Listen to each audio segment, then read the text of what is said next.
We will call this Monday, March 9th council meeting to order. Ask the clerk to call the roll. Council President Middlebrooks. Here. Council Pro Tem Driver. Here. Councilmember Schultz. Here. Councilmember Smith. Present. Councilmember Lovell. Present. Councilmember Murphy. Councilmember McClinton. Here. Okay, if you will all rise for the invocation from the city clerk, and then we have some scouts here with us that will come down. If y'all will introduce the troop that you're with, and then lead us in the Pledge of Allegiance after the invocation. Dear Heavenly Father, we just thank you for this wonderful city, and we thank you for all the blessings that we receive. We thank you for the leaders and for all the decisions that they make, and for them having wisdom and understanding as they make them. In the name of your Son, Jesus Christ, amen. Amen.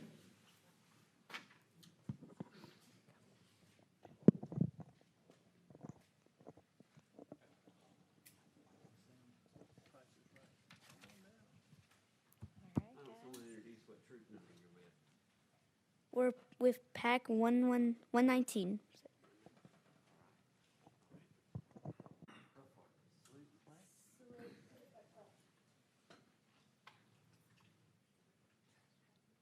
Pledge allegiance to the flag of the United States of America and to the republic for which it stands, one nation, under God, indivisible, with liberty and justice for all.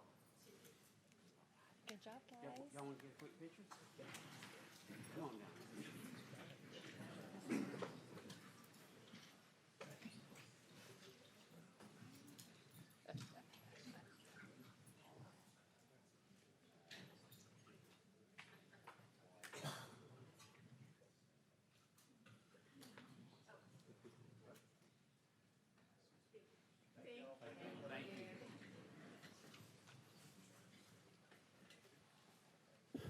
Okay, council should have received the copy of the agenda. Do I have a motion for approval?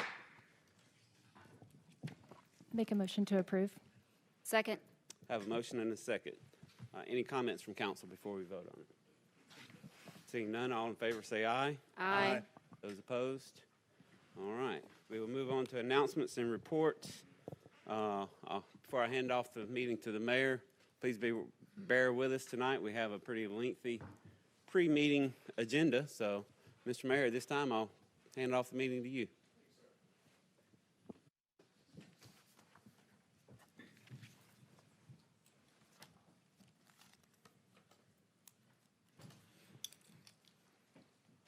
Mr. President, council members, this past weekend, I love to talk about the standard of excellence, and we had a standard of excellence all weekend. Saturday, I enjoyed going down to the BJCC, seeing the girls Hoover High School basketball win the 6th straight state championship, which is really a phenomenal, regardless of what level you're playing in sports. To win 6 years in a row is really unbelievable. And the boys, unfortunately, came a little bit short, but a heck of a year to come in second in the state. And then as I was watching those ball games Saturday, my wife was at Thompson High School watching the preliminaries for the Miss Alabama teen. And I did attend yesterday. And again, we love winners. And Grier Feldman, who's with us tonight, is the new Miss, not only Hoover teen, she is now representing the state of Alabama as Alabama teen. So let's give her an applause.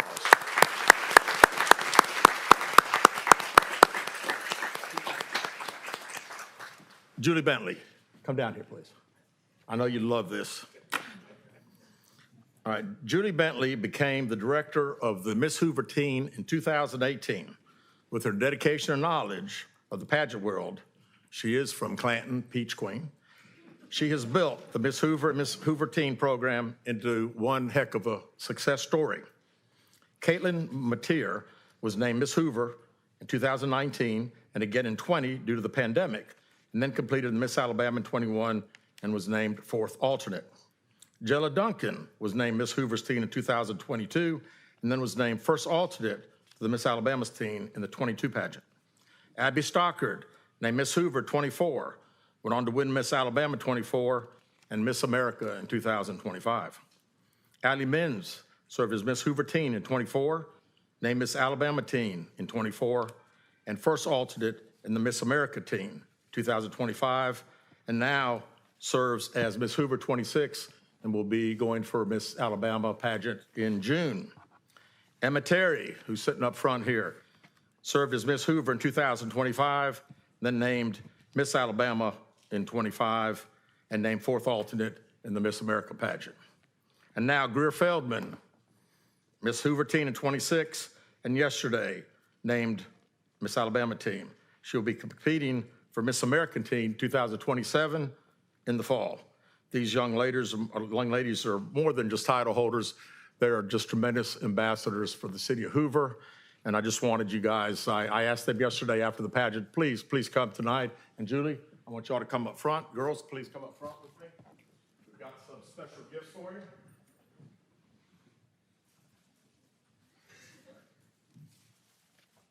This is better than your husband, Julie.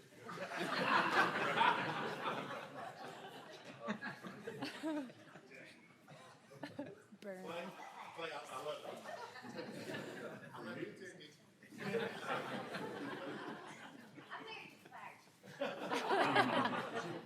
And Grier.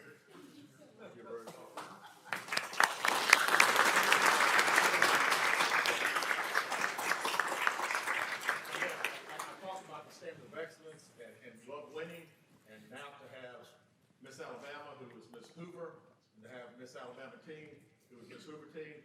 We're doing something right in the city of Hoover, so we love it. So thank you very much. We appreciate you all.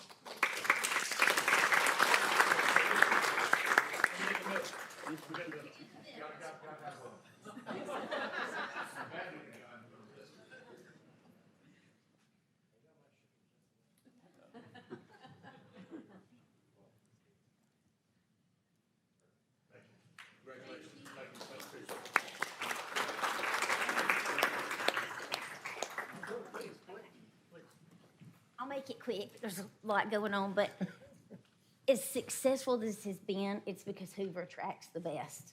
And we have girls from all over the state that want to compete here because we have a city council and a mayor and a fire chief. He doesn't have a choice. And a police chief and city attorneys that will help make 501c3s for our girls who, poor Steve is on speed dial. I'm like, Steve, I need an ad. Mr. Gene, I need something. You know, Mayor, I need something.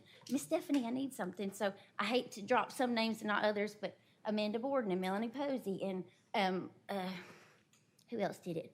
Aaron. Aaron did a mock interview for Grier a couple weeks ago. So there's always people, if I call, and I hate to say this, but I've never been told no. And I don't mean that in like an arrogant way, just that everybody wants to help. So I can't do it if I don't have the support and backing of the city. So thank you so much for everybody that helped. Hey, keep winning. Thank you. Keep winning.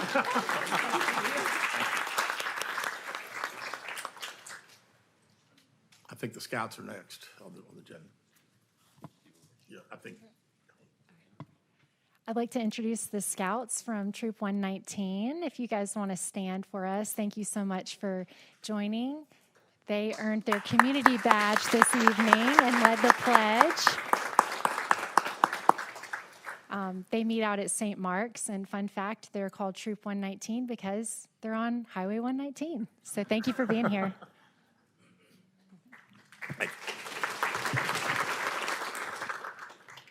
Next, I'd like to recognize the Hoover High School Ethics Bowl program, and please invite coaches Reed Lochamy, Anita Bergarmer, and Jake Smith, please come down. The Hoover High Ethics Bowl team won this year's state competition, hosted by the Philosophy Department of the University of Alabama on Saturday, February 7th. It marks the fourth consecutive title. That's right. Unbelievable. Yes. Fantastic. Please come up and introduce the group, please. Okay, will do. Thank you, Mayor Derzis. Yes, we're really pleased to be here, and thank you to the city for taking time to recognize our Ethics Bowl program. If you're not familiar with Ethics Bowl, don't blame yourself. It's a brand new thing in the state of Alabama just for the last 5 years. Ethics Bowl is all about learning to listen to people when we see things differently. It's all about learning to communicate respectfully with people when we see things differently. It's all about learning to work together with people when we see things differently to come to a good solution. I think all of us in this room can probably agree that's a pretty important set of skills for young people to have. So our team this year comprises 6 students from Hoover High School. Akil Patel and Evie McDaniel were our team captains. Judah Posey and Gavin Tidwell, our seniors in the program, who did great this year.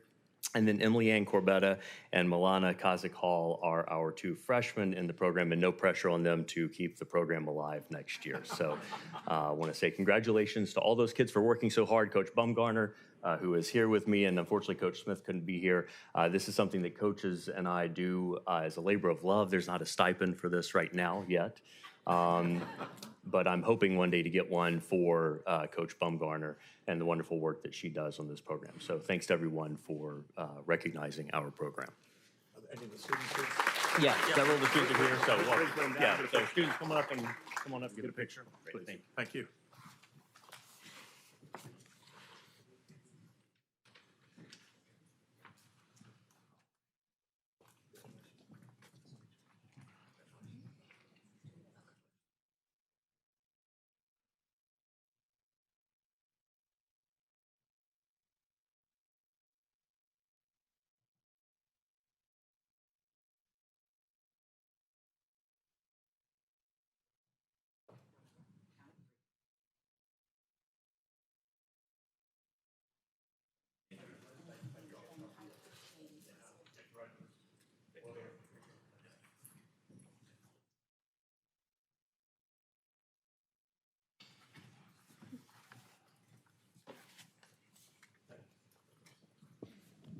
Okay, at this time, I will call down Chief Morris, who will give us a report for the 2025 stats for the police department. It's hard for me to say statistics for some reason, so.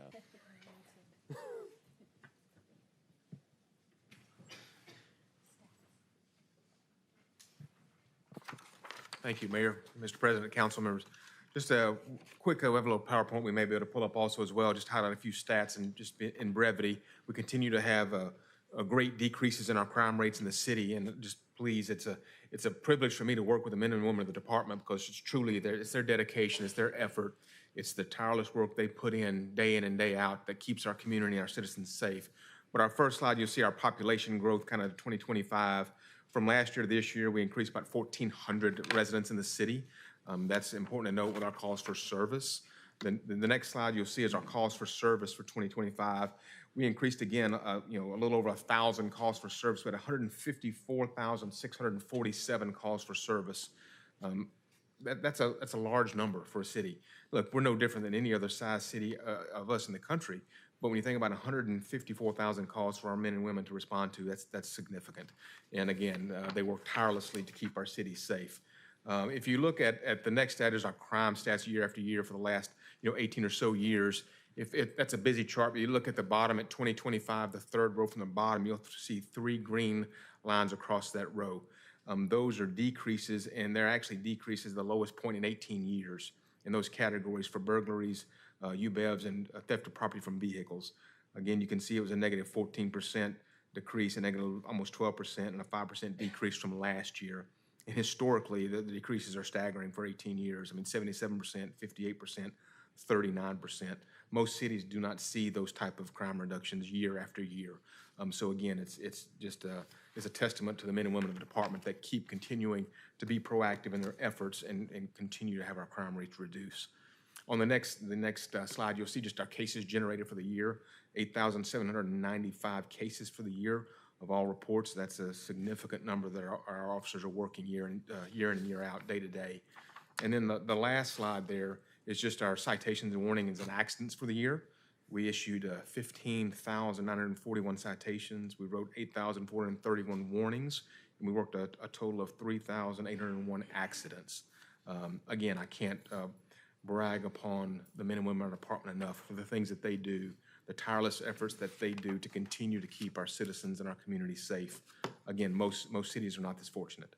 And that's just a very brief overview for the year, and I thank you for giving me the time. Thank you, Chief. It's not an accident that they keep lowering. It's to the testament to you guys, the leadership and the people that are on patrol every day, in our schools every day. They, all of our guys do a phenomenal job, so thank you. Yes, sir. Thank you.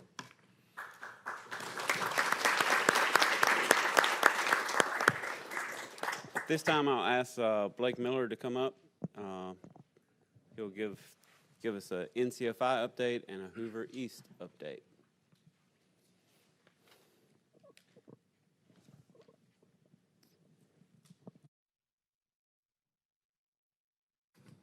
Thank you, Mr. President, Council, Mayor. I'd like to introduce one other excellent piece that we have as part of the City of Hoover as one of our teammates. So the NCFI project is a pretty large project that we have going on at the Public Safety Center. We determined real quick that we needed some assistance with that. And so we employed the help of Lemoyne Program Services to help us with the program management of this project, the construction project. And behind me is Bill Heath. So I'll turn it over to Bill in just a second. But immediately following this one, we also employed Mr. Heath's services to help us with the Hoover East Sports Park. So we'll get an update from him for that project as well. Thank you, Blake. City Council, Mr. Mayor. So we awarded the project back in the fall and have gotten underway. If you've been out by there lately, you've seen the fence has gone up isolating the construction area. And this is as you see on the screen, the new two-story addition on the east side of the Public Works building. All of that you see new will service the NCFI along with expansion and renovation of their space on the interior. So we are just in the earliest stages, getting ready to start our deep foundations. We had to work with internal and external teams to reroute the 911 and all the other low voltage services in and out of the building. So we're near the completion of that step, which will allow us to start the deep foundations. I do want to recognize other team members, our architects, Turner Batson, our general contractors, MJ Harris. We've got an amazing team all working very smoothly together. And we have taken the time that we've had early on in this to achieve a lot of the purchasing and procurement that will be needed for the new building while some of these slower activities had taken place at the beginning of the job. So again, our overall duration for this project is a 2-year window. So we're tracking well towards that as we speak. And the foundations will start going in here in a couple of months. And hopefully by midsummer, we'll start seeing some things go vertical. So very pleased with the entire team. And if anybody had any questions related to the project, be glad to answer. I know there's a few more pictures in the slide if you wanted to flip through to those. But so the yellow there are the areas that we're working. The yellow to the bottom right is the expansion to the exterior of the building. And all the small yellow areas that you see inside are the new areas where we're actually taking the what was the state revenue department's space they've vacated, and we're turning all that into NCFI space now. Go into that would be the interior. The pink is where revenue was. So the orange is old NCFI that we're renovating. While we're giving them new space, we're going to renovate the old. So the orange represents what we call phase 3. But we're not necessarily saving that for the end. Our contractors and architects have worked well to come up with plans that gives many of those things done early and out of sequence to help streamline the completion. Just a couple of screenshots of the work underway. That's, if you were ever in the revenue department, it didn't ever look like that until recently. So it is, they have gotten that gutted. They've got the fence up. We had to create 2 new data rooms to bring all this rerouted data into the building. So it's just a quick photo of that. And if there are any questions related to the project, I'd be glad to answer. I don't want to take up too much time. Any questions for Mr. Heath concerning NCFI? All right. Thank you, Mr. Heath. Mm-hmm. And then we also have the privilege of being a part of the team getting the power and lights back on at the Hoover East project. For very briefly, a 30-year-old park The electrical system had just lived out its life. It took a lot of research to determine that. Again, three, as we refer to them, the three hubs out there, hubs A, B, and C, A being the softball fields, B being the baseball fields, and C being lacrosse and soccer. And so it's been a process. We awarded that work also in the fall.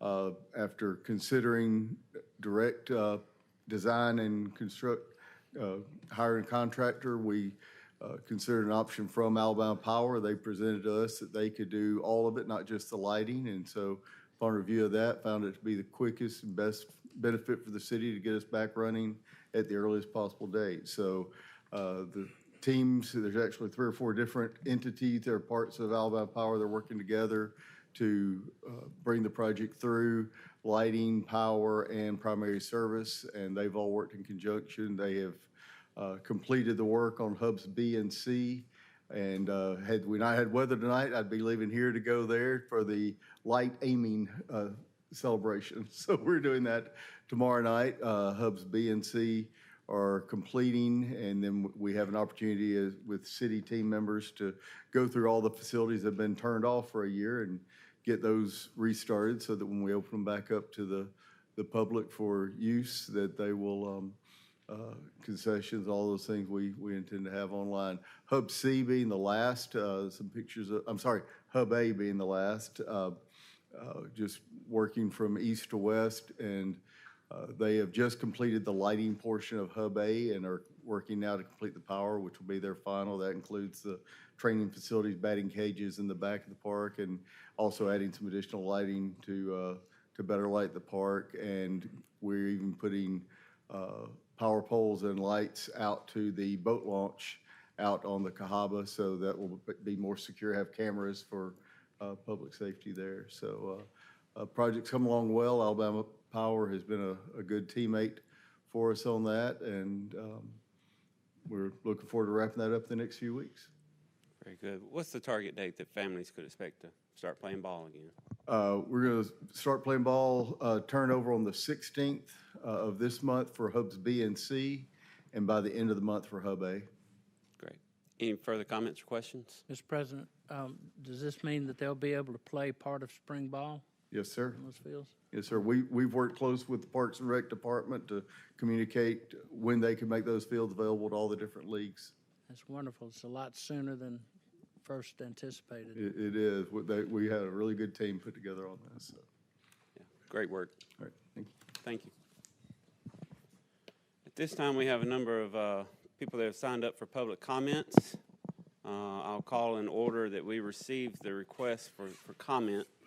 Each member will have 4 minutes to speak. If you'll come down and state your name and general vicinity that you live at in Hoover if you're a Hoover resident. First, we have 2 candidates for office. Mr. Lloyd Peoples, running for House District 48. Thank you very much. I've known Mayor Derzis for almost 10 years now, and I just want to apologize for whatever I did wrong to be speaking on the night when we have a beauty pageant winner, a Boy Scout troop, and all of this other stuff. So obviously I've done something to make you mad. I apologize for that. So I've never run for office before, and so let me just take a few minutes to tell you who I am and why I'm here. Again, my name is Lloyd Peoples. I'm running for Alabama House of Representatives, House District 48, which covers eastern part of Hoover. I've been a federal prosecutor for 18 of the last 23 years. When I was at the U.S. Attorney's Office, I was the number 2 person in charge of that office for a period of time. And during that time, we had the highest number of prosecutions in any period since before or after. But I didn't just lead from behind a desk. I actually personally appeared in over 250 criminal cases. And one of those cases that I handled was the case that some of you will remember of Camille Cupcake McKinney. We put both of her kidnappers and killers in prison for the rest of their lives without any possibility of parole. I stepped away from being a prosecutor, though, for a period of time to help my dad run his family business. It was a business with about 115 employees, and after my dad passed away, I continued running that business for about 3 years. And so I got to see up close what businesses have to deal with, how hard it is to find good employees, what it's like to deal with regulations, and what it takes to actually help make a business grow. So when I talk about why I'm running for office, that's it. Those kind of things, the things that have mattered to me personally. I've got a son that's at University of Alabama, my daughter's in high school, and I'm concerned about what kind of Alabama and what kind of community they're going to inherit. I want to see them be able to settle here and make their lives here and enjoy what my wife and I have had for the last 25 years in this community.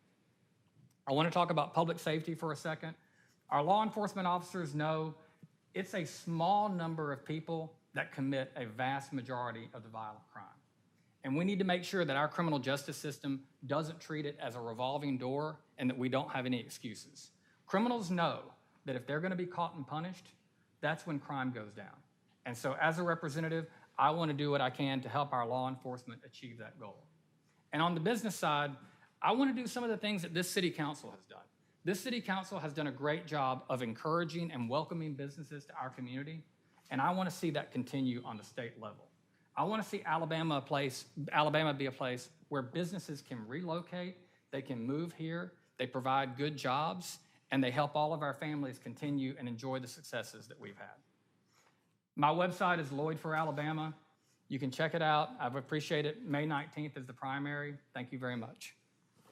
Thank you, Mr. Peoples. Next, we'll ask for Rodney Walker to come down. He's running for U.S. Senate. Mr. Walker.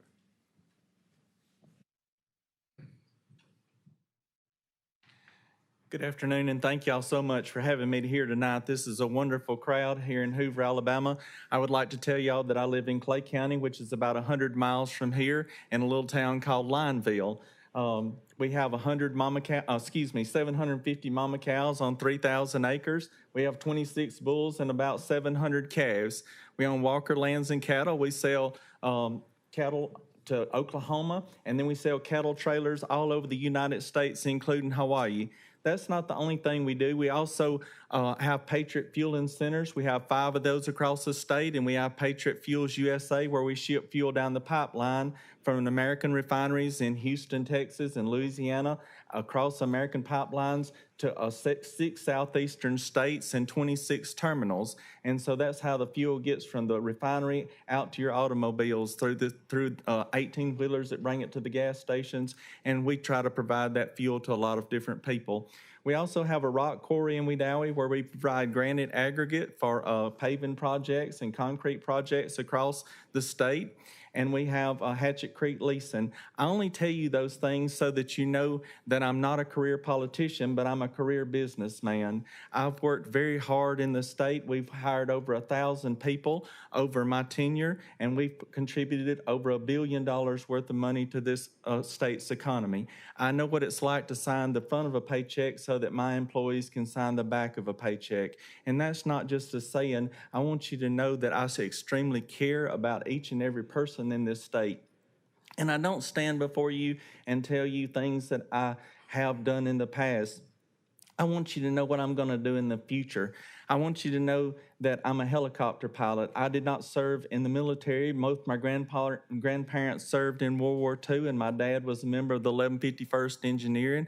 I stand for veterans. But I served with the Sheriff's Department in Randolph and Clay County for 8 years as the chief helicopter pilot, and I was able to save a lot of people's lives and did, of course, lose a few along the way also. But y'all, things that are important to me are I-65. We must widen I-65. We've got the metropolis of the state of technological up in Huntsville, and we've got 25 pharmaceutical companies up there. We've got so much stuff going on, yet we have to come down a 4-lane highway to get to the Port of Mobile. We ship goods out of the Port of Mobile like it's crazy. We have Austell Industries. We have cargo containers that are going in and out. We're shipping coal out of there. There's just been a contract issued through the Bureau of Land Management for 45 years of coal to be shipped out of Walker and Tuscaloosa County. That is the things that brings up the gross domestic product in the state of Alabama. We've got a grain elevator that's one of the only coastal port elevators. There's Portland, Oregon. There's Houston, Texas. There's New Orleans, and there's Mobile, Alabama. We've got to protect those coastal elevators, and we've got to work for our farmers and make sure that we can send products to other countries, and we've got to be able to sustain our food supply in the United States. It's important to have a senator that understands those things. There's so many more issues. 2,198,000 acres of our land is owned by foreign entities, and those foreign entities are sitting on top of our crude oil in South Alabama.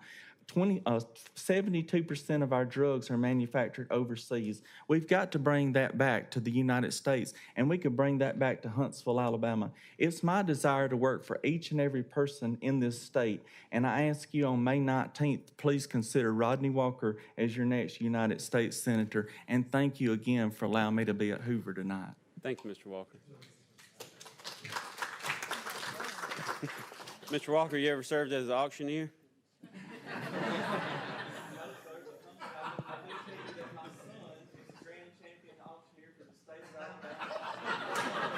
Oh, well, there you go. I heard the cadence. He got it by naturally. Next, we'll ask Daniel Snyder to come up with Blue Cross Blue Shield Kids Marathon. Come on down. Right name, but wrong reason. Okay. Sorry about that. I'm here for a much more local reason, and I guess asking for a vote in support of the resolution for Laredo Drive that City Engineer Scott Promer has put forward. Resolution number 8781-26. I'm here on behalf of my in-laws. Bill and Debbie Childs live on Laredo Drive, and they have paid me with many, many nights of childcare. And so I'm trying to pay them back right now. And my apologies for the mistake. Mr. President, should he wait until that item comes up? It's up to you. If you'll stop the clock for just a minute. Now, we will offer you a chance to speak on that item. Do you wish to continue with your public comment now? Or you want to come back when the item is heard? I can wait. It's your choice. It's a long agenda. We might forget about you by then. All right, I'll wait until we get to that point. We'll ask you for to come back. You called my name, so I was ready to speak. Okay, next we have Tanveer Papa.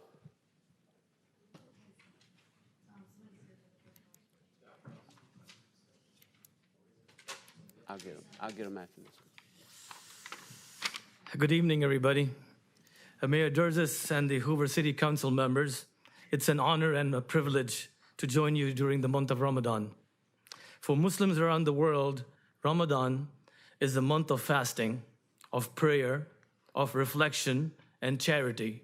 From dawn to dusk, from sun to sunset, many of us abstain from food or drink. So many of us are pretty thirsty right now. But Ramadan is much more about hunger. It is time to practice self-discipline, deepen our faith, and grow in compassion for those who face hardships every single day. Eid al-Fitr is a joyful celebration of that spiritual journey. It's a day of gratitude. Gratitude for the strength, for patience, for family, for community, and for the opportunity to begin again with renewed purpose. Before the Eid prayer, Muslims give charity known as Zakatul Fitr, ensuring that those that are in need can also share in that celebration. That tradition reflects some of the most powerful messages of Ramadan. No one should be left behind. While Eid is a religious holiday, its values resonate far behind any faith tradition. Self-discipline, compassion, generosity, accountability, service to others, these are values that strengthen any city and any society. In 1890, Oscar Wilde told us that people know the price of everything and the value of nothing. And here in our city, Muslim residents are business owners, healthcare workers, many of them are sitting right here today, educators, first responders, volunteers, and public servants. We are proud of this diversity that shapes who we are. Our Muslim neighbors are teachers, doctors, business owners, public servants, parents, and friends. They contribute every day to the civic, economic, and the cultural life of this community. Recognizing Eid al-Fitr is not only about acknowledging religious observance, it is about affirming that every community within our city belongs and is valued. We are reminded that regardless of faith, we share generosity, we share self-reflection, we share patience, and we share care for one another. In a world that often moves too fast, Ramadan teaches us the importance of slowing down, reconnecting with matters, reaching out to those around us. As we mark Eid al-Fitr, we are reminded that after this month of discipline comes celebration, after reflection comes renewal, and after that comes gratitude.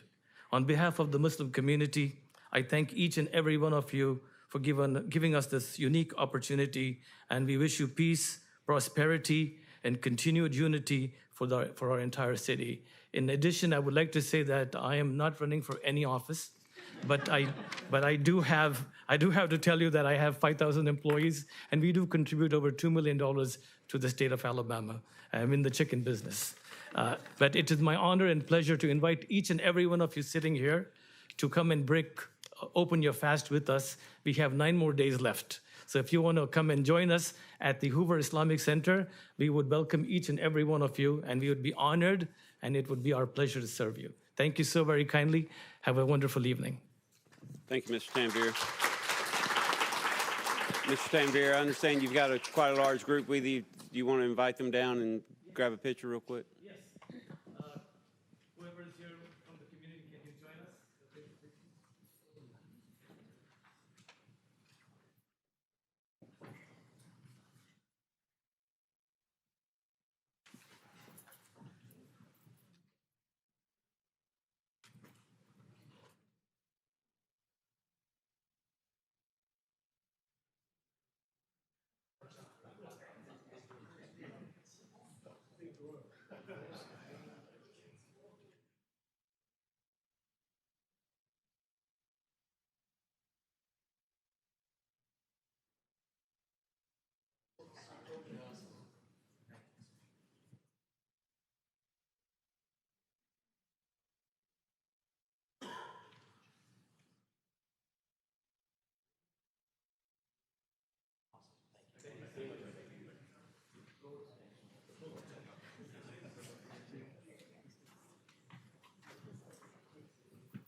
My apologies for skipping over the actual representative for Blue Cross Blue Shield, if they want to come down and speak.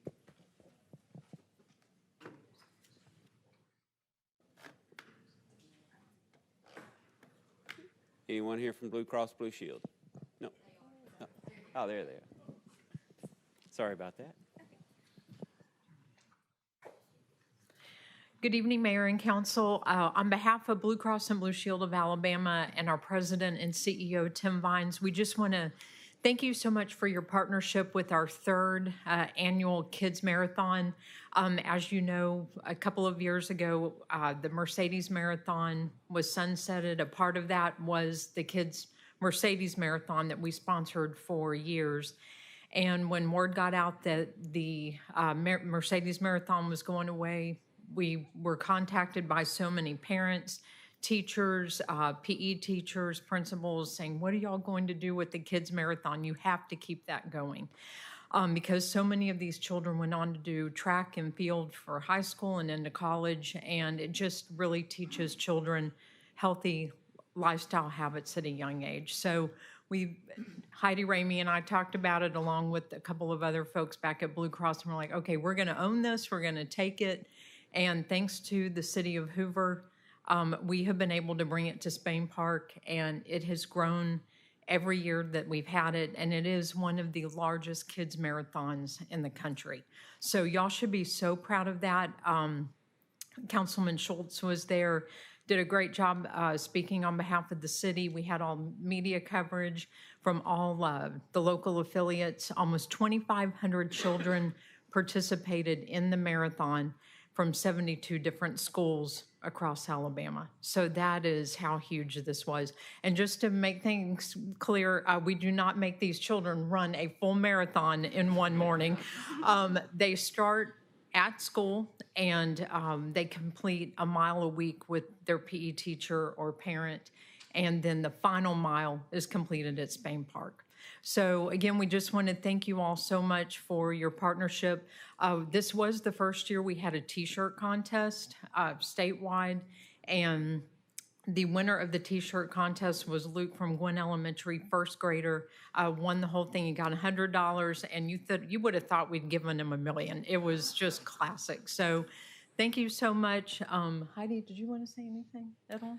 Yes, I just want to thank the entire staff, the entire Parks and Rec staff, Hoover PD, fire. I mean, this partnership, like Sophie said, when we found this out, was ending in the city of Birmingham 3 years ago. We thought we have to keep doing this, and the first place that I thought of was we have to bring it close to our home here in Hoover, where we have our headquarters, and so there was just no question from the beginning. It was a great partnership. And like Sophie said, it has continued to grow, and we could not do it without everybody, without all the Parks and Rec staff, Erin Coball, all her staff, and everybody from PD and fire. And just, I mean, again, as somebody mentioned earlier, if you ask for something, I asked for a podium the night before the marathon. I had it in 20 minutes. So I would also like to give a big shout out to Josh Donaldson at Spain Park High School. He is amazing. So, but we do have a quick little video that we would love to share with you, just to kind of give you a recap of the day for those that couldn't be there. Thank you.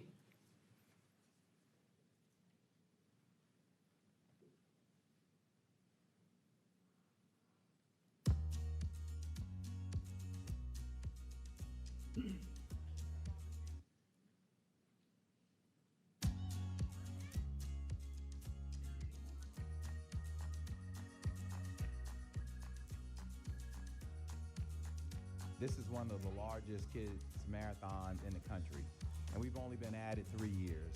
What a great tribute to our company.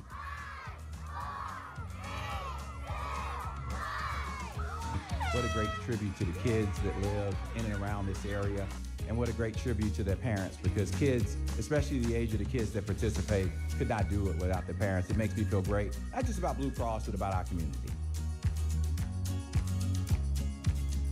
It takes more than just one company to do this, more than one organization. And it's beautiful to see the city come together, Track Shack, all the volunteers. I'm going to give a shout out to the Trailblazers, who are our retirees at Blue Cross and Blue Shield of Alabama. We know without them, this event could not go off, but we need everybody in almost every sort of cause in society. And it's just good to see the city come together with Blue Cross, and it's produced a beautiful day and a beautiful event.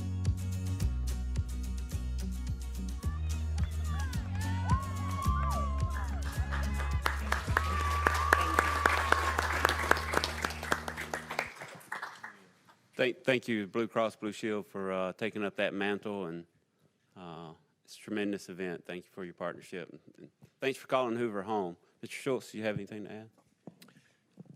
I had a blast doing it, and I got called the night before to participate in that, and it was put together so well by Blue Cross, by the city, by Parks and Rec. Tremendous event. Looking forward to doing it again next year. Thank you. Did you run? Next year. Next, I have Tim Macke. Macke, come on down.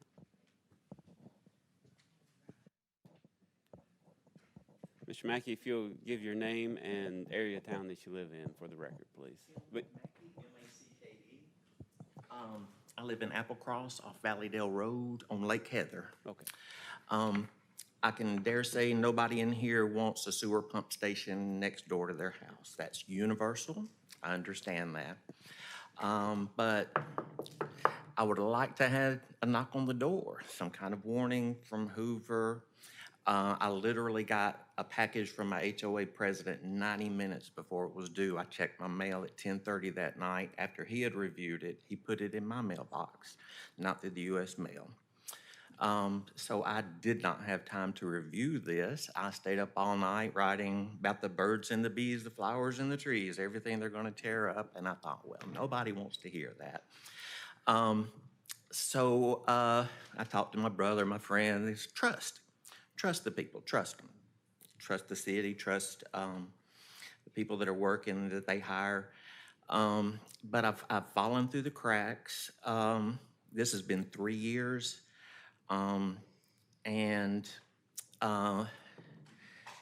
They drove an excavator through my yard because the truck they drove through my yard, which is 40 feet away from the right-of-way, the truck and the 5,000-pound dry weight pump slid into the lake, and they needed an excavator to return to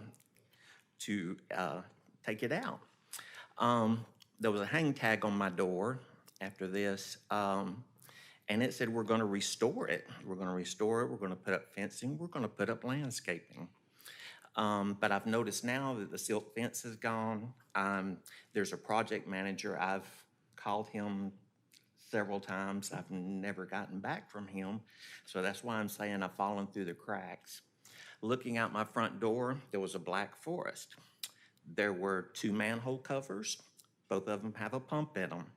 So they replaced the pumps. And I'm going to say they put a dance floor at the bottom and a place for a crane at the top, but the people with the cranes did not trust it, so they used a bigger crane. So basically none of it was used. The part of my yard that was left, they took out a couple of big trees. I say big trees because they were big to me. They were important to me. They took those out, and the area in my yard went from complete shade to complete sunshine, and I have bamboo and privet that I really want to grow, but it lives until the end of summer and the ground bakes.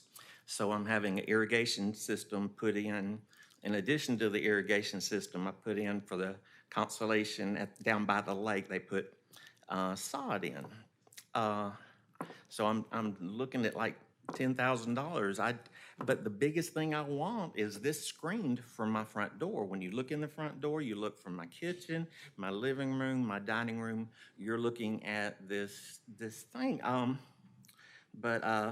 This was the only thing I got from Bama Utilities, and it said that the area will be cleaned up and restored, and new fencing and landscaping.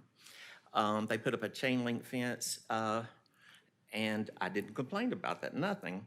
But I couldn't get a hold of the city of Hoover. I paid DSLD Land Design $4,000 for a plan to present to Hoover and to be able to talk to Hoover. I had the project, they had their project manager come out, and he said, sure, this was last May. He said, sure, and we'll do it this fall because it's going to live better. That was last fall. He has done nothing. He's not answering my phone calls. I'm not going to call names because I think this has been passed through a few different people, but I have pictures of a black forest in front of my house, and now it's I can't get anything to grow there, and the pump station comes up way above the fence, and it's really an eyesore now. Mr. Macke, when did you say this started, or when did you last contact or have contact with someone from the city? That was May. May of last year. May of last when he said, because I'm trusting these people. I'm trusting that they're going to, honor what I have in writing. We've had a pretty big turnover since May of last year. Huh? I said we've had a pretty big turnover since May of last year. I want to make sure that we connect you with our current city administrator, Mr. Munger, right over there. Mr. Munger, if you don't mind, just point him out. Okay. He'll make sure that you get contacted and you talk to someone with city I really staff. don't want anything planted on my yard. I'm hoping for the bamboo and the privet to come back, but at least, maybe behind that. Yes, I understand. I think our staff will get with you and work that out, okay? I just looking online last night in the city council meeting. I don't know if this is the right place to come to do it. If you'll just make sure that our clerk has your contact information, we'll get that to the proper people. Thank you. Thank you, sir. Let's see, we have Mr. Matthew Smith. Matthew, did you want to come now or wait till All right, very good. Before we move on to the consent agenda, I want to recognize a couple of special guests. Mr. Joe Reeves, former council member, thank you for coming. And Hoover City School Board President, Mr. Alan Paquette back there, thank you. Was there anybody that we missed for public comment? All right. We will now move to the consent agenda. We went over all these items in detail on Thursday at our work session. However, if there is we will not deliberate on these items in the consent agenda. However, if there's an item that anyone wants to pull off for deliberation, we will be happy to do so. Is there anyone from council that wants to pull an item off the consent agenda? Seeing none, any from the public? Seeing none, Mr. City Attorney, if you'll read that agenda. Item 1 is a review and payment of the outstanding bills. Item 2 is approval of the minutes for the February 19 and February 23 meetings of council. Item 3 is Resolution 876826, approving an alcohol license for Beef O'Brady's during St. Patrick's Day celebration. Item 4 is Resolution 876926, which is approving the engagement letter for the selection of Walter Stewart and Kendrick, LLP, for attorney services. Item 5 is Resolution 877026, authorizing the mayor to execute an engagement letter with Bosch Bingham for the provision of governmental relations services. Item 6 is Resolution 877626, authorizing the mayor to execute a general services agreement for the services of Wagner Engineering. Item 7 is Resolution 877126. That's a resolution authorizing the mayor and police chief to execute an MOU with the Alabama Law Enforcement Agency regarding investigations and establishing certain standards. Item 8 is Resolution 877226. It approves the law enforcement personnel work period for overtime pay purposes. Item number 9 is Resolution 877326. It authorizes the mayor to execute an agreement between Crown Castle and the city for dark fiber. Item 10 is Resolution 8774. It authorizes the mayor to execute an agreement between BBH BMC LLC and the city of Hoover containing experiential education for clinical emergency staff. Item 11 is Resolution 877526, authorizing the mayor to execute an agreement between Holston Gases and the city of Hoover for industrial specialty or medical gases. Item 12 is Resolution 877726, and it awards a request for proposal and authorizes the mayor to execute an agreement for SEC Fan Fest to Drummer Boy Productions. Those consist of the consent agenda. Thank you. Do I have a motion? Mr. President, I move to approve the consent agenda. Second. All right, I have a motion and a second. All in favor, say aye. Aye. Those opposed, the ayes have it. Next, we'll move on to Resolution Number 877826, Mr. Attorney. The first item on the regular agenda is item 13, which is Resolution 8778-26, and it's a resolution in consideration and approval of stormwater drainage improvements within the city of Hoover on Chester Street. You want me to take these as a group? We'll do them one by one since Okay. each one has kind of a different public purpose. Take a motion. Like a motion to approve resolution number 877826. Second. Have a motion and a second. Mr. Promer? Yes, sir. Council, Mayor, thank you. Before I get going, I'd like to thank the staff and the engineering department.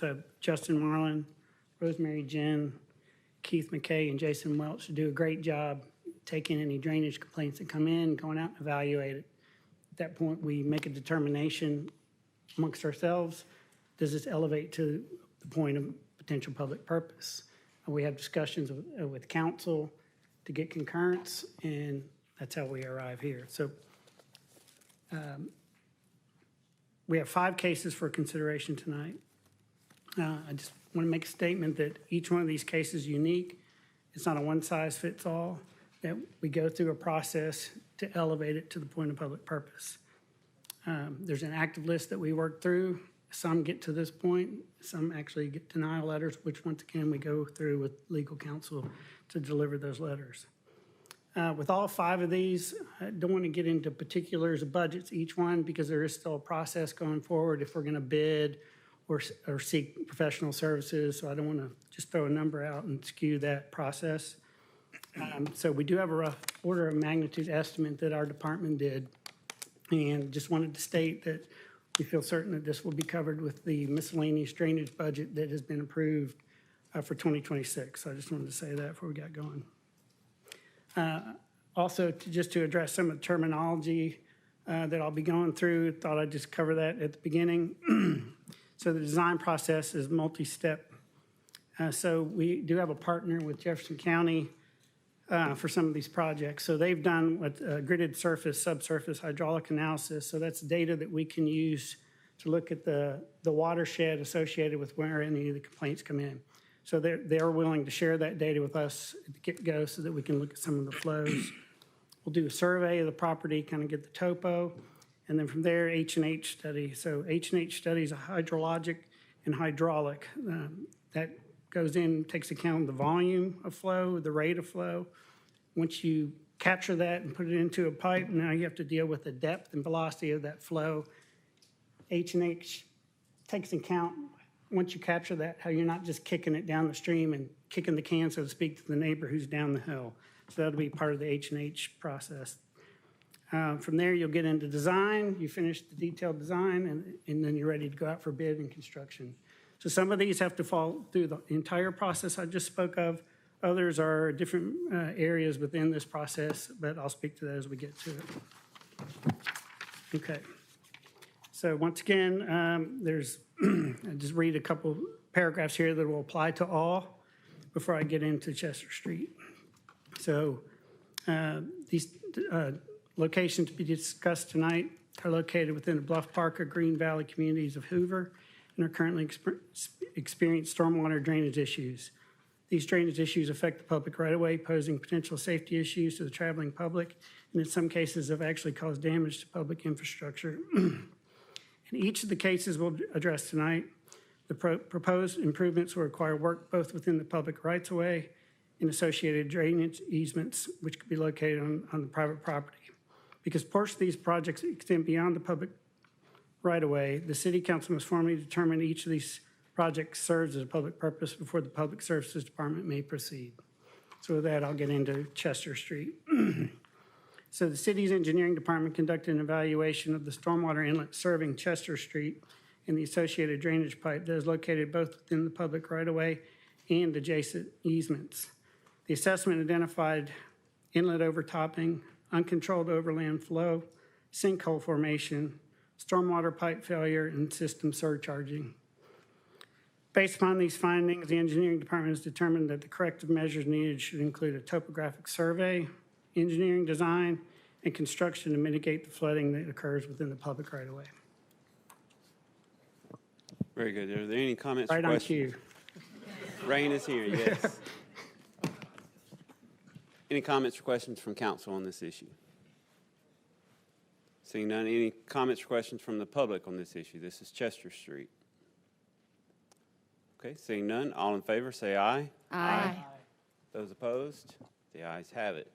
We'll move on to resolution number 877926, Mr. Attorney. This is item 14. It's a resolution. It's quite similar to the previous resolution for approval of stormwater drainage improvements on Glenwood Road.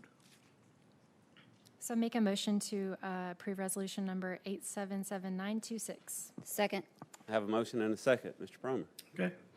The city's engineering department conducted an evaluation of the stormwater inlet located in the right-of-way of 1524 Glenwood Road, as well as the associated drainage pipe located both within the public right-of-way and adjacent easement.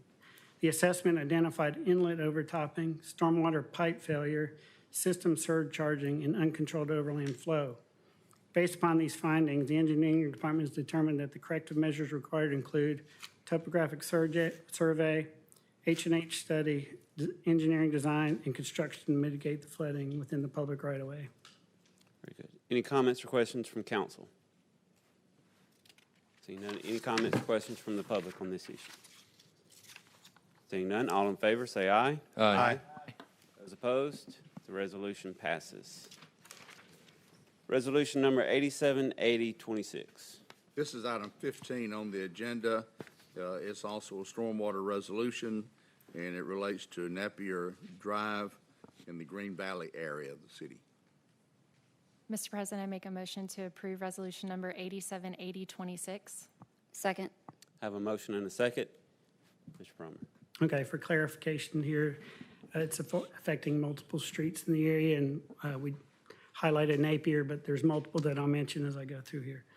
The Green Valley community, located within an area bounded by Patton Chapel Road, I-459, and Tamassee Lane, and Highway 31, has historically experienced stormwater drainage issues during significant rain events. The city's engineering department conducted an evaluation and identified these issues that include collapsed stormwater pipe, system surcharging, overtopping, and uncontrolled stormwater overland flow. The uncontrolled overland flow crosses several public roadways, including Charlotte Drive, Paulette Drive, and Napier Drive, posing safety risks to the traveling public. Furthermore, the uncontrolled overland flow has caused damage to the public infrastructure. To date, the engineering department has conducted a topographic survey, reviewed geisha information, conducted a H&H study, and completed the engineering design plans for this Green Valley stormwater improvements. These documents will serve as the basis for going to bid and construction, which is where we are now, and look to move forward. Very good. I understand there's about 18 or 19 homes within this. Correct. So I failed to mention that at the get-go. So in each one of these cases, before we enter into the easements, we will need to get waivers signed by residents. And so in this community, we've gone through and we've highlighted 18 different residents that we'll need to contact and get waivers signed for. Any other comments or questions from council? Seeing none, any comments or questions from the public? Ms. Smith, come on down. Think you know the drill. Absolutely. Changes. Get an extra minute. I know, an extra minute, and y'all are a lot friendlier. How about that? I'm not gonna lie. I might even get a handshake while I'm here tonight. Name for the record, Mr. Smith. All right, Matthew Smith. I live on Paulette Drive. A lot of us have different stories about this whole issue for many, many years. You know, first and foremost, I got to meet you here this evening. Thank you very much. The only thing I think I would ask is a resident is just kind of being informed of timelines along the way, making sure we hear those things. You know, if there's a way to have all the streets possibly in there listed, being included with that. Residents being notified. I know a lot of the time we're not notified when there is work that is done. You know, I still have, from whatever study Mr. Rice did before, if you want to call it that, there's still easement signs in my yard. Still states, I have no idea what they mean. You know, but and then the process along the way with work. And so, but also I want to say thank you. I'm going to say thank you for all of us here who have dealt with stormwater flooding. It's been a hell of a fight and a battle, and you don't know what it means to us. We've had homes flood. I've had my story when I had to live out of my home and my family was separated from me during that time period. We've had many, many losses and more that you can even think of. So thank you from the bottom of our hearts. You talked about a standard of excellence. That's one of my favorite things. My Zoom calls feature that pretty much every single time. This is the standard of excellence that we've been hoping for, wanting and praying for, and needing as residents here. There's a difference between being a politician and being a leader. And right now I see nothing but leadership up here. It's a drastic change, and we thank you all for it immensely, and look forward to seeing the progress moving forward with this issue and getting it resolved once and for all. Thanks, Mr. Smith. If you go back and watch on Thursday night, so when we were discussing this item, we did ask that the city notify residents, keep everyone informed. So make sure you follow the City of Hoover Facebook page. Well, let me ask, is there a way to be unblocked? Because I'm pretty sure I got blocked by Mr. You've been on a tirade in this and blocking on Facebook, and I'm not that active on social media anymore, but I think plopped on one of y'all's pens. Well, Do you need to be the same too? I think a couple of us might need to be unblocked if that's possible. we'll ask that our social media go through and do that. Mr. Promer? Yep. So in response to some of the comments he made, this will be a phased project. So we will be starting below Napier Drive and working our way up the hill. So you don't want to solve the problem up top and then not fix everything down below. So it's going to be a phased approach project. In response to notifications, we're actually putting an active plan together. There'll have to be a traffic management plan where we'll go out and we'll mark the streets for alternate flows and warning traffic. So that's all part of the equation here. So just want to let you guys be aware of that. So. Any further comments from the public? Being none, all in favor, say aye. Aye. Those opposed, the ayes have it. We'll move on to resolution number 878126, Mr. Attorney. This is item 16 on your agenda. It's another stormwater resolution, relates to Laredo Drive area. Mr. President, make a motion to approve resolution number 878126. Second. I have a motion and a second. Mr. Promer. Okay.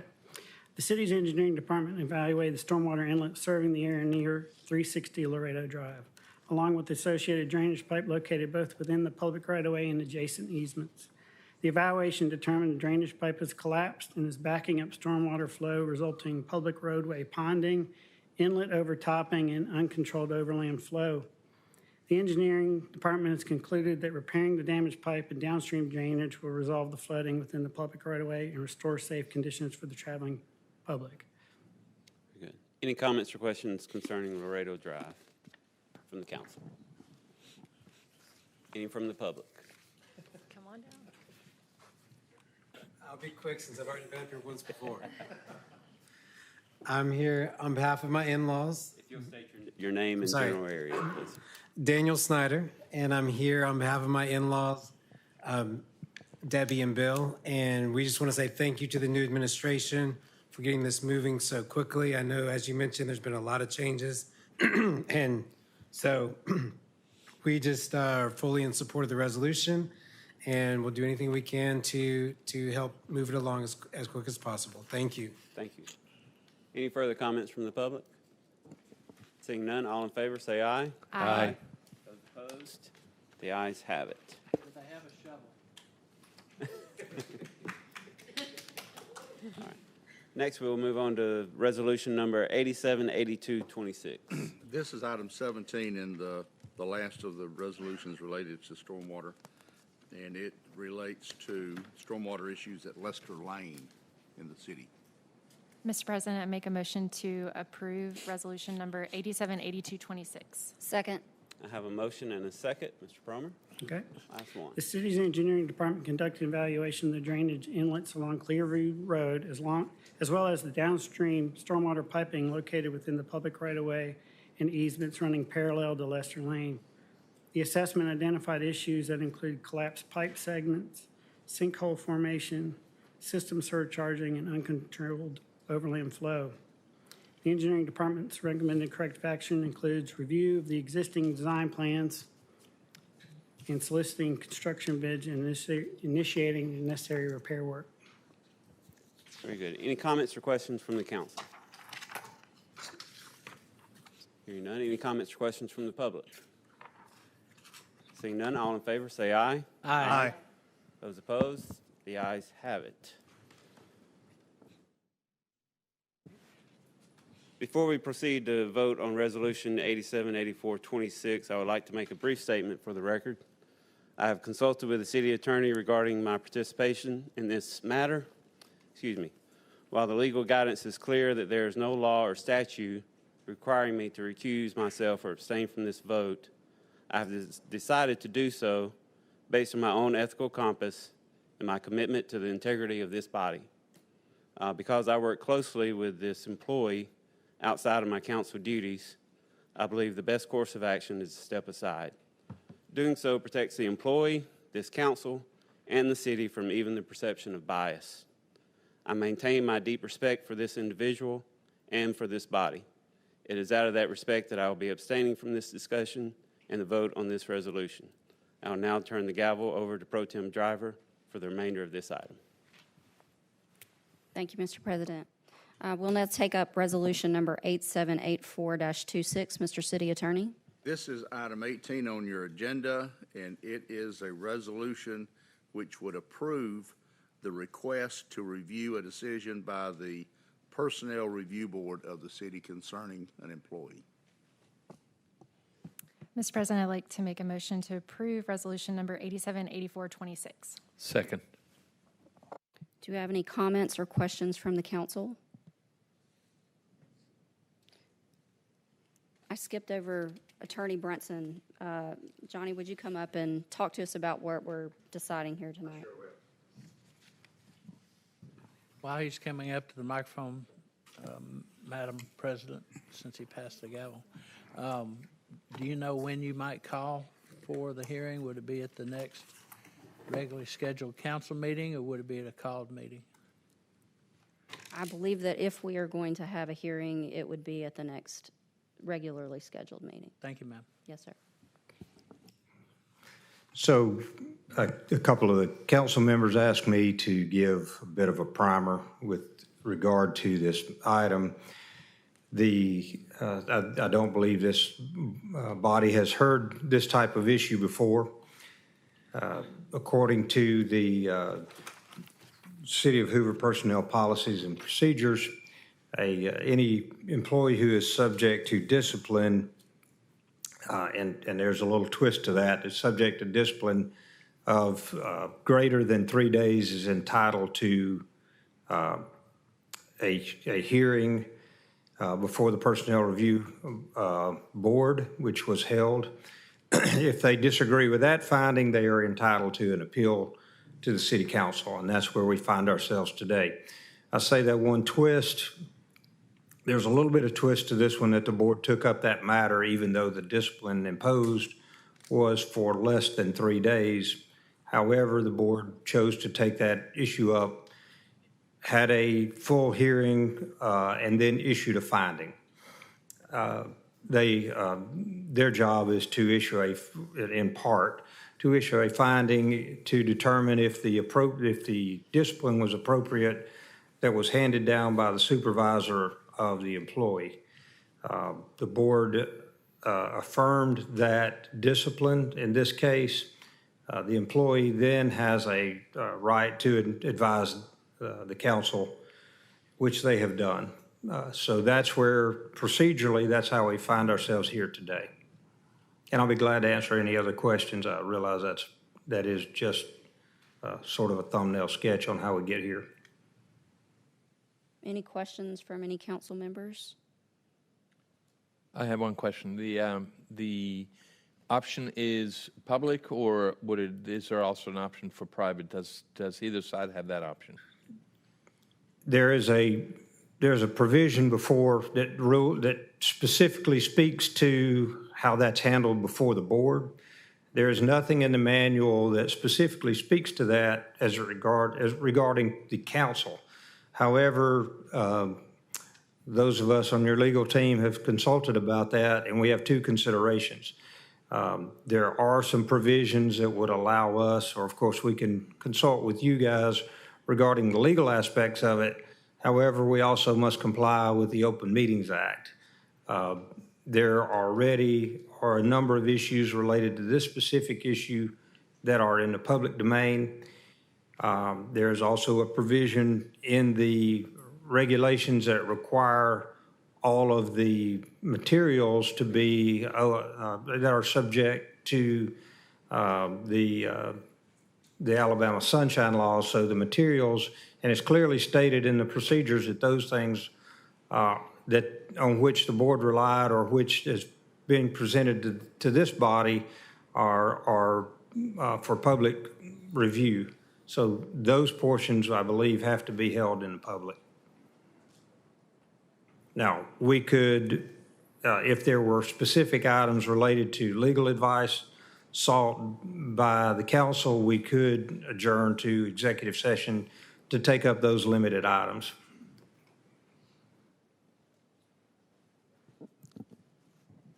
Mr. President, this, should it pass, this procedure does not qualify for an exemption under the sunshine laws? I don't, based on the fact that that specific provision in the procedures requires the materials to be open to the public, I don't believe so. Now, I left one portion out, the duty, if you take this matter up, there's two steps to that. The council can choose to take the matter up or choose not to take the matter up. That's step one. Step two, if you choose to take the matter up, there are 3 different steps you can take. You could rescind the board's decision, you can affirm the board's decision, or you can modify the board's decision.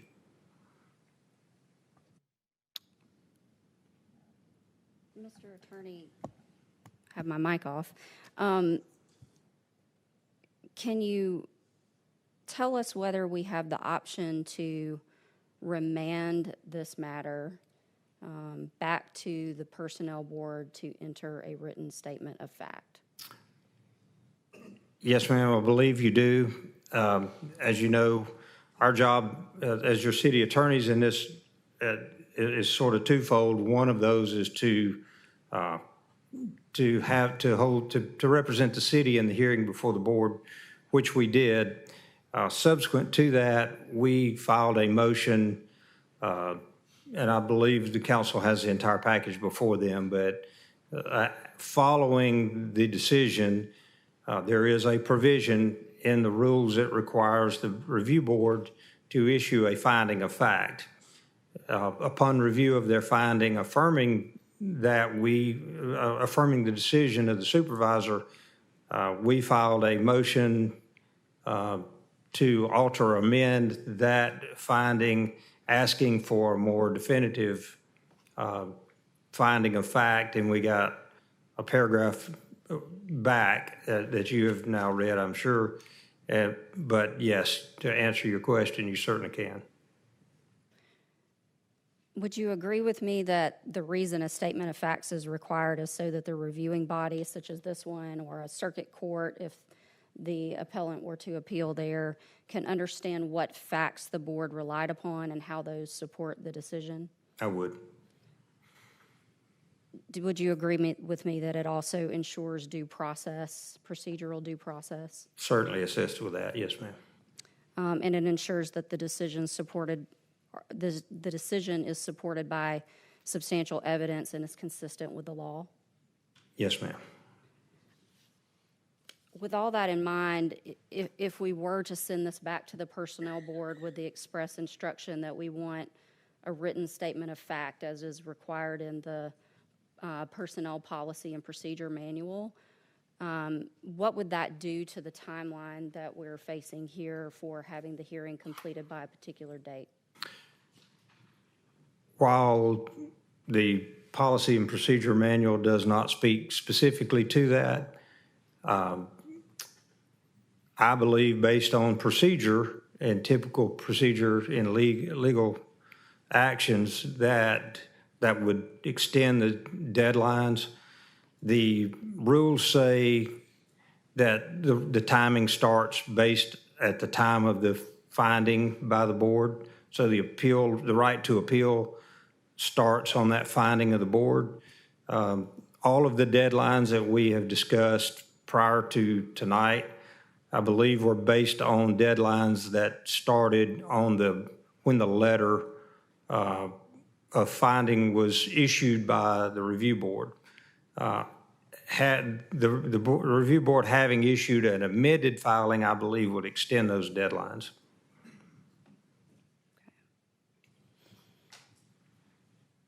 Mr. City Attorney, do I need to open the floor for comments from the public if I'm inclined to pass the gavel and make a motion to send this back for a statement of facts?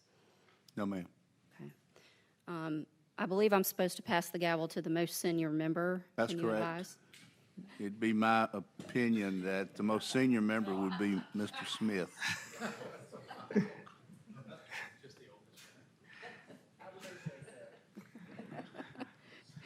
We mean it with all due respect, Mr. Smith. I'll make a motion that we remand this matter back to the Personnel Board and ask that they provide us with a written statement of fact that we can discern from that statement of fact what facts they relied upon in reaching their conclusion so that we can give this an adequate review. Understood. And that would be different than the findings that they currently provided. In my opinion, those are insufficient. And look, if I, to clarify, to answer your question, Mr. Smith, the council's role is not to rehear the entire issue. The council's role is to review the finding of the review board and to make sure that was properly held and to understand what they base their finding on. And I believe the motion would accomplish that if the board makes that proper finding. All right, we have a motion to remand the issue back to the Personnel Review Board. Is there a second? Second. We have a second. Any comments from the council? So in this particular case, it going back to them, they're going to give us a statement of facts, which they will bring back to the council. Is that correct? Well, the motion would be to send it back to the review board and request a more definitive statement of facts, as I understand the motion. Then the ball is back in their court, so to speak, and the timelines will apply. They have to reconvene a meeting in that circumstance. It would be, they would have to reconvene a meeting and amend their findings, in my opinion, based on the request of the council. And then it will come back here with the statement of facts. Is that correct? That's correct. And then we will make a decision based on that. Is that correct? That's correct. You will be back in the same spot where the council can determine, first of all, if they want to take up the appeal. And then secondarily, if you do take up the appeal, one of the three actions that I suggested earlier, and that would be to either rescind, to affirm, or to modify. And to confirm, this will in no way take away the due process of the individual. Is that correct? I think it does the opposite. I think it ensures the due process. Okay. Madam Pro Tem, before you vote, let me just add something. We all recognize that probably the guidelines that we're operating under, as Mr. Brunson said, trying to give you some ideas, and by taking this action, the council is a legislative body, and you always have the authority to interpret your own statutes and resolutions and what's intended. And while this was done in 1995, that's still what you're operating under. Maybe 2025? So this group has the opportunity to clarify. By passing this, if this passes by a majority, what you're clarifying is that you have the ability under the act to remand this, and then the Personnel Review Board should act in accordance with it. So you're really giving them some definition as to what you want. Okay? And there is I probably don't want to, you probably don't want me to locate it right now, but for the purposes of your motion, Ms. Driver, I can identify for the clerk the specific clause in the rules and regulations that require a finding of fact. So if you would include that in your motion, I will identify that specific clause. It may be available somewhere between page 39 and 41 if you look, and I don't mind looking as well. I had it open and then I closed it. I will say that this is unique. This has never happened. I believe in talking with not only In talking with your HR department, I believe this is the first time in all the years of these rules and regulations that this has presented itself to the council. Well, you can't say it would never happen, but we are setting a precedent, and we need to do it right, because others will, should it and when it should ever come up again, they will look at how we did it. And we need to make sure that we get it right. Ms. Driver. Thank you, Mr. President. Been a long time since I heard that. So I'll amend my motion to clarify that the written statement of fact that we are remanding this back to the Personnel Board to create for us in accordance with City of Hoover Personnel Policy and Procedure Manual, Step 3 of the grievance procedure, Section X, B as in Bravo, number 4, which provides that the board will hear the employee's grievance, gather pertinent documents, interview witnesses as necessary, prepare a written statement of fact, and submit its finding and determination to the mayor not later than 45 calendar days from the date the grievance was submitted to the board, but within 14 calendar days if possible. Second. Very good. That's all you need to present? I believe so. Unless I'm available for any further questions. No, I don't think so at this time. Do we have anybody from the public that would like to speak? If you'd please provide your name and what area you reside. Well, I don't think that really matters. Tommy French, I represent the employee. I reside in Trussville, but that's all right. Nothing to do with that. Trussville's a nice place passing through. I like it. The only statement I would like to make is there was a lot of I thinks, maybes. I think his due process will be good. That's not definitive. This is something that is time sensitive. The time sensitive portions is what we're talking about. And obviously that's within the 14 days of the order. The order by the Personnel Board is in fact deficient. I think I brought that up, and that it's deficient and that it must be dealt with. The way I read the Personnel Policy Board or the policy itself, the decision is final unless the council votes to modify or rescind. I don't see remand written anywhere in the policy at all. This is something that the board, in my opinion, needs to take up today, either to hear it with or without the motions to dismiss or not and move forward.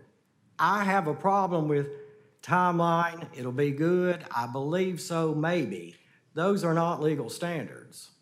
Those things make me extremely nervous, and that the next step would be an appeal to the circuit court, and we need to make sure we are on line and in compliance with the Personnel Policy Procedure Book. That's all I would like to say. Well, I don't believe that we're prepared to hear it tonight. Well, it would be in the It's next two. probably raining. Your thoughts on an open hearing or a closed hearing? Well, I agree with the attorney If before me. If It's this so vote was clear. to go through eventually. I agree that I believe if it doesn't specifically state it must be open, then it could be either. But that's my opinion. I've not researched. We're concerned about the state sunshine laws to where if Right. we have a quorum, then it has to be advertised and it has to be open to the public because we don't have an exemption under the state sunshine law. Now, if you'd like me to brief that and submit it, I'd be glad to. I have not, as far as tonight, done that. What about the sunshine law? Well, about this particular issue before. Oh, okay. Well, anybody else care to speak? Mr. President, to address your reservation, this council will make sure that it's not an if or but or any of those words that you used. It will be heard one way or the other. Okay. Thank you. All right. Anything else from the council? With that, Madam Clerk, I'd like you to call the roll.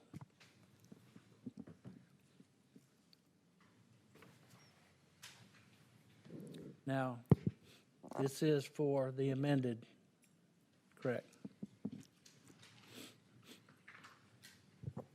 Councilor Schultz, Aye. Councilor Lovell, Aye. Councilor Driver, Aye. Councilor Middlebrooks. He's Oh, abstaining. sorry. Yes, you recused yourself. Councilor McClinton, Aye.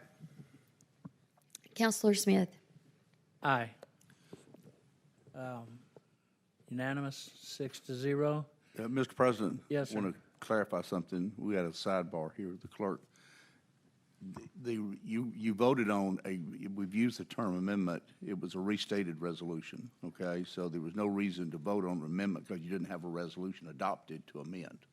So really what you did here was there was a resolution and then there was an offer that was characterized as an amendment, but it was actually a restated resolution. That's what you voted on. Okay? A restated resolution. Yes. Not an amended one. Correct. Do you feel that we need a second vote? No, I do not. Very good. I was just clarifying that for you. Very good. I'm just making sure. It's been a minute since I held the gavel. All right. Anything else? Mr. President, the gavel returns to you. Thank you, Mr. Smith. That would have been interesting if Derek was here. How'd that seniority work out? But glad to have you back as Mr. President. All right, we'll move on to resolution number 878526, Mr. City Attorney. This is item 19, and it is a resolution authorizing the extension of a letter of intent to sell property located at 3021 Lorna Road. And if this is adopted, it would extend the date to April the 17th, and it would require an additional $10,000 as a non-refundable earnest money.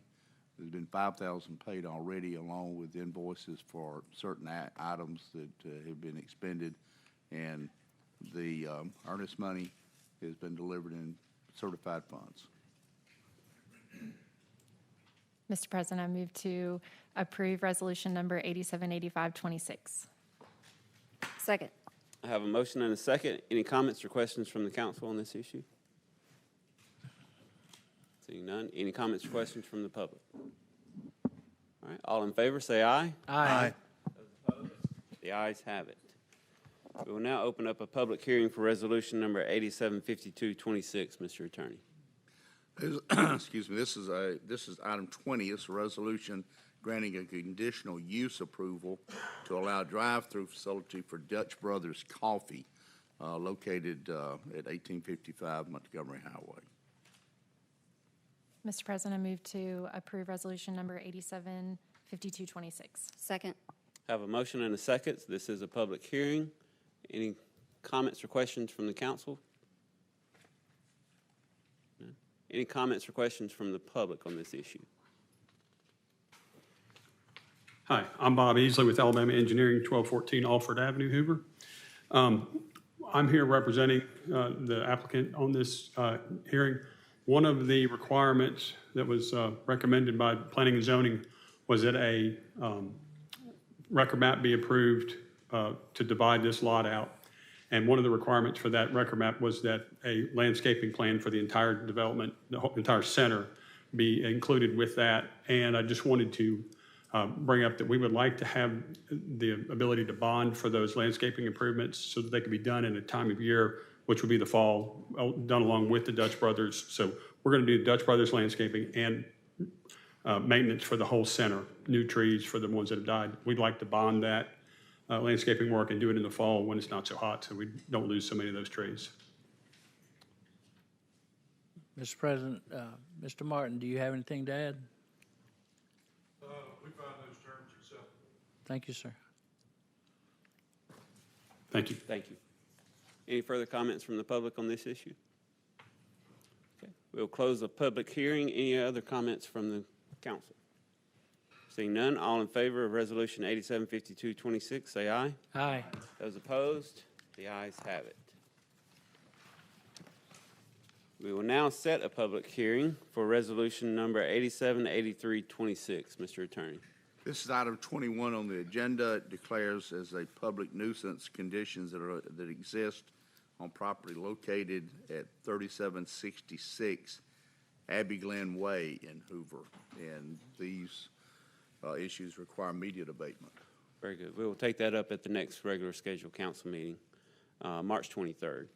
And we also have a first reading of ordinance number 262688, Mr. Attorney. This is an ordinance that authorizes Hoover Fire Department to charge a fee for service for cost recovery of non-emergent lift assist responses to Alabama State Licensed Assisted Living, residential care, and nursing facilities, and other health care providers within the city. Very good. We will have a second reading on that also at the next regular scheduled meeting and take that up for consideration. Before I pass it along for council comments, I just want to recognize the passing of Captain Bob Beatty, who is a Hoover resident. He served 25 years of distinguished service in the United States Navy, retiring as captain, and was an original member and eventual chair of our Veterans Committee here in Hoover. He gave a great deal to our city, and I just want to recognize his service and condolences to his family. Any further comments from the council? Mr. President, one of the many duties and functions we fulfill as city councilors, one of the most vital is the appointment of members to the Hoover City Boards of Education. School board consists of 5 members serving staggered 5-year terms. Each year term concludes in May, with the new or reappointing members being sworn in the June Board of Education meeting. These members hold the essential responsibility of hiring the superintendent, who in turn oversees the selection of central office leadership, assistant superintendents, and principals, which the board must approve. These personnel decisions are fundamental to maintaining Hoover City Schools' reputation as one of the premier districts in the state.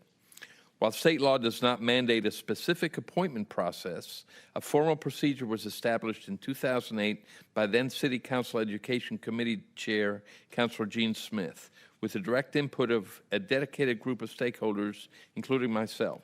Since its inception, this protocol, which requires a formal application, a comprehensive background check, a public interview in front of the Education Committee, and a signed acknowledgement of the roles, responsibilities, has served our city exceptionally well and resulted in a history of outstanding appointees. This year, the term for current board president, Alan Paquette, is reaching its conclusion.